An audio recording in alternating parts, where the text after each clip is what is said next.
Yo, what is going on, guys? CWpoke here, back with a brand new video, and today we're actually going to be looking at a brand new Pokemon fan game that should be coming out in the near future, known as Pokemon Phoenix Rising. Now guys, without spoiling too much of this video, I will say this game is looking to be one of the coolest Pokemon games I have seen, both fan game and main series. This game looks incredible. Now, all the links to all the stuff that I'll be showing you will be down in the description below, so if you are interested, be sure to check those out if you want to learn more. But now, let's just jump straight into this video. So we are actually here now at the main screen of the new webpage that they have, and guys, it does look amazing. I will have a link to this page down below in the description, so if you guys want to check this out with me, you guys can follow along if you'd like, and also read some other stuff. I will be skipping over some of the more general details. I want to make sure that we just kind of cover the general game in a pretty short amount of time. But first things first, I did have to point out the fact that yes, there is a Teddiursa right here. They knew that CWpoke was coming for this region. Just kidding. They actually have no idea I'm here or that I'm making this video, but nonetheless, I think it's pretty awesome that Teddiursa is here. You guys know I'm a pretty big fan. It looks like Teddiursa is going to be in this game, and that is good enough news for me.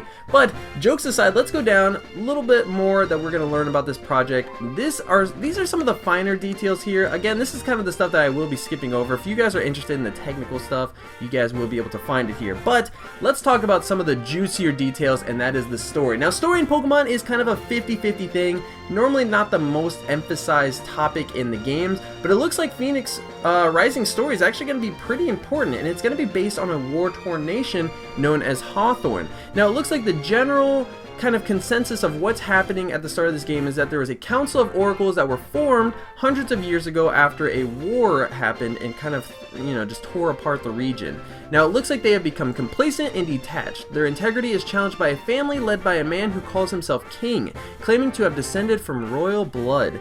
So it looks like there's going to be this conflict between this new royal family that's coming up and the Oracle, the Council of Oracles, that are become just kind of lazy and not really doing their job like they once were to protect the region. So it looks like there's a potential for this war to kind of revive itself and come back and become the main issue that you have to deal with while you play through the game. But most importantly, let's click over to the Phoenix Rising. The region of Hawthorne was at one time a land torn asunder by war and suffering. Its people were despairing, and it looks like the legendary Pokemon Ho-Oh soared across the sky. Its feathers rained down to the people below and blessed the earth. So it looks like Ho-Oh has a very important role in the Hawthorne region, which is pretty cool because I personally love Ho-Oh, and it looks like Ho-Oh is going to be pretty important to the story, which is awesome. So that is going to be a little bit of foreshadowing of what's to come with Ho-Oh.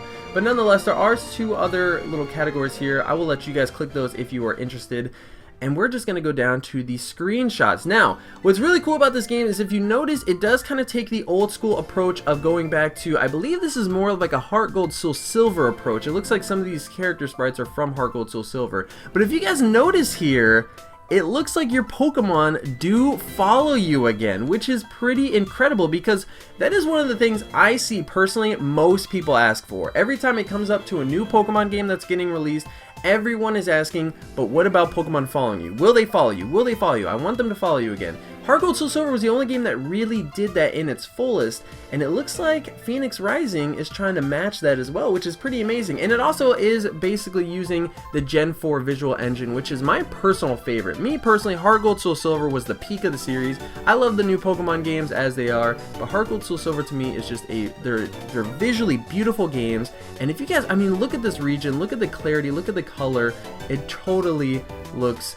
absolutely stunning. I mean, you can see this dynamic lighting here. It looks like at night this place is gonna look amazing. Looks like the rain effects here look great. This cave looks mysterious, and the battle system looks like it borrows a lot of Gen 5's battle system. Actually, it looks like, I've seen video footage. There is no video footage on this video, but you guys will be able to see that there is actually sort of a dynamic camera just like in Black and White, and it looks like these guys actually have animated sprites yet again. But what's really important to note about that is the fact that here in this picture you see what looks to be a Rabombi following you. So it looks like Gen 7 Pokemon will be in this game, and they will have custom sprites as well added. So it's going to be interesting to see the quality of their animated sprites, seeing as they technically didn't even exist when Black and White was the newest game. So they're gonna have to make all their own animated sprites for these guys, and it's interesting to see how that actually turns out. Hopefully the quality just matches these guys. I mean, this is a Fomantis now that I look at it. This is a Gen 7 Pokemon right here, so you can see that the sprite's actually really good. Hopefully the moving sprites are just as good, but it looks like they're on top of it, which is pretty incredible. So we're going to scroll down a little bit more. It looks like they do take some Sun and Moon type features. Here you can see the stat boost and all that. Here is what looks to be Professor Lotus, the new professor, getting another female professor, which is pretty cool. I'm quite the Juniper fan myself. But let's go down and scroll to the characters here. Here is just a teaser of some of the mini characters that you're going to meet, and it looks like these will be the characters in episode 1 of Phoenix Rising, so this will be an episodic game. They're going to come out with regular updates that will be additions to the story, which probably means it's going to be a very big story. But here we have Perrin. It looks like this is going to be one of our rivals. Lynn is another character that you meet along the journey. She was an inhabitant of Sonata Town living alone. She is still affected by the tragic loss of her sister some years past, so she has a little bit of a dark story. It looks like when the player first meets Lynn, they have an interesting encounter that sets the pace for a friendship that never borders upon rivalry. So it looks like they're just really good friends, kind of friendly rivals in a sense, nothing too serious. And then we have, I believe this is pronounced Regan, maybe Regan, is a member of the Council of Hawthorne, an oracle of great strength. She wields dragon-type Pokemon with enormous efficacy. Regan grew up in Cornell City, a town which now idolizes their former citizen. This is pretty cool. I'm just going to say her design looks incredible. I think it looks pretty sick. She's probably one of my favorite designs I've seen so far in this game. But, you know, I never mind a nice looking Pokemon trainer.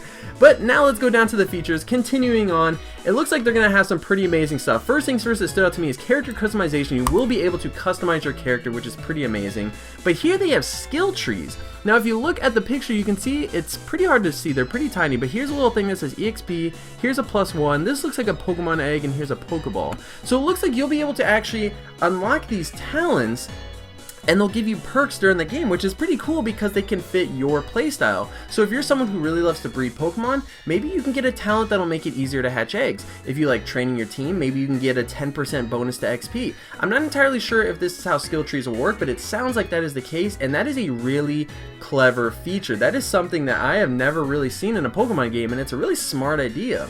It also looks like they do have choice-determined gameplay, so it looks like your actions will matter. They will actually have an effect on the story, and it does seem like they really want to kind of stray away from that typical good choice, bad choice thing, which I do agree with. I love moral decisions that are really tricky. I love those games where you're sitting there for 20 minutes at the choice screen and you still have no idea what to do because you're so worried about which outcome is the one that you're going to be happiest with. If this game can achieve that, that's something that even AAA developers struggle with, which would be pretty insane. So hopefully, it looks like they're very ambitious with this game, and that is something that really interests me. Multiple save files, this is something that people have always wanted, man. A quest system, that's going to be cool. Pokestrap looks like it's going to be kind of like your Pokenav or your Pokegear kind of thing, which is really cool. So they've got some awesome features, but it looks like we may have spoiled something pretty incredible, guys. New Mega Evolutions and Forms. Let's scroll down to see Ho-Oh Arisen Form. Yes, this is one of my favorite things about this game. You guys know I love forms, I love Mega Evolutions, I love new Alolan forms, all this stuff. Phoenix Rising is going to come through with this. Ho-Oh Arisen Form is going to be the star of the show with this game.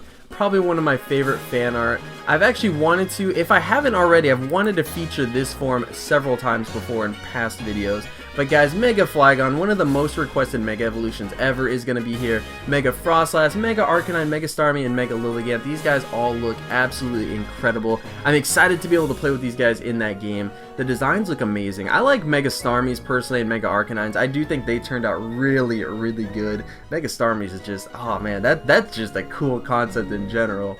But it looks like they're going to have some pretty cool stuff. Now, another thing that I really love about this is the fact that the community, the devs behind this really seem to be active in the community, and they seem to understand what makes Pokemon games so fun on YouTube, and that is that they have a Let's Play mode. It looks like they're going to have a mode that literally will give you a full screen. It'll show your party, it'll show your items, last used items, it'll show your map, and it's going to tell you what episode you're on, what route, what your current quest is, and all this stuff. It'll make it very easy for people to do Let's Plays of this game. Now, me personally on my channel, I don't really do Let's Plays. I did do some stuff way back when, but this is a game, I'm not gonna lie guys, I might break that streak. I might go back to Let's Playing this. I don't know if it's gonna happen. I can guarantee you guys many creators are gonna be Let's Playing this game, but I am kind of interested in doing my own playthrough. Let me know if you guys would want to see something like that. I don't know. We'll see. We'll see. But another thing that just recently was announced, and this is probably one of my favorite additions, are Relic Forms. Yes, it looks like they got some inspiration from Sun and Moon's Alolan forms, and it looks like there are these Pokemon that were changed or adapted to the war climate. So essentially kind of like Sun and Moon's tropical climate, these Pokemon are more suited for battle. So this is pretty cool. And it also, something important to note is that these stranger so-called relic Pokemon are quite rare compared to their more well-documented base forms, which are still found in the wild. So you will actually be able to find these Pokemon's base forms, but it looks like they have rare relic forms that you will be able to find.